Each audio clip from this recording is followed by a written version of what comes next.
شهر رمضان الذي أنزل فيه القرآن هدى للناس وبينات من الهدى والفرقان.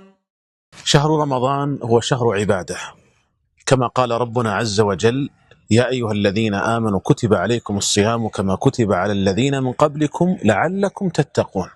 فبين الله عز وجل الحكمة من مشروعية الصيام، وهي تحقيق التقوى لله عز وجل.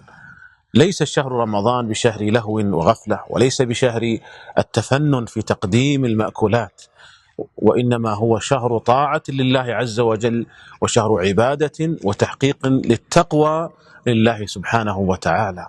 ينبغي أن يستقر هذا المفهوم لدى كل مسلم ومسلمة.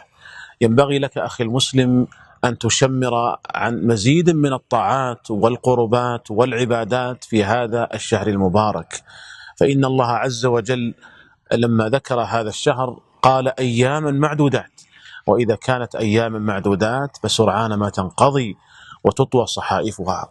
ثم إن عمر الإنسان قصير، عمرك يا ابن آدم قصير، والأجل مغيب عن الإنسان، لا يدري متى يبغته الأجل.